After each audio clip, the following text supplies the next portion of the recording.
તારાપુર તાલુકાના ફતેપુરા ગામમાં સરપંચ પદની યોજાયેલી ચૂંટણીમાં વિજેતાને હજી સત્તા ન સોંપાતા ગામ પંચાયતના કામો ઠપ પડ્યા છે। ફતેપુરામાં કુલ 8 વોર્ડમાં સભ્ય તરીકે એક પણ ફોર્મ ભરાયું ન હતું। સરપંચ પદ માટે 3 ઉમેદવારો મેદાનમાં હતા। 8 વોર્ડમાંથી કોઈએ સભ્યપદની ઉમેદવારી નોંધાઈ ન હતી, જેમાં વિજેતા ઉમેદવાર 4 માસ વીતવા છતાં સરપંચને ચાર્જ સોંપવામાં આવ્યો નથી। ગ્રામ્ય પંચાયતમાં એકમાત્ર સરપંચ ચૂંટાયા હોવા છતાં એ હાલ તેઓને સત્તા વિહોણા છે, જેના કારણે કોઈપણ કામ બાબતે નિર્ણય ન લેતા હોવાથી ગામના વિકાસના કામો ઠપ પડ્યા છે।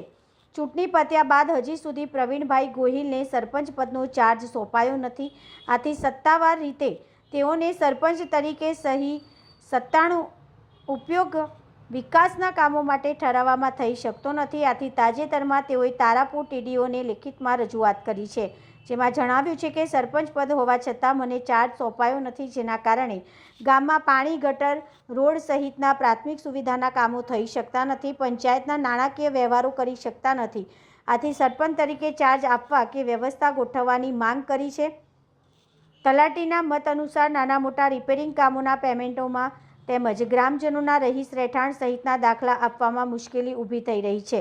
તાલુકા કક્ષાએથી જરૂરી માર્ગદર્શન વહેલાસર આપવામાં આવે। બ્યુરો રિપોર્ટ, ભરત બેલદાર।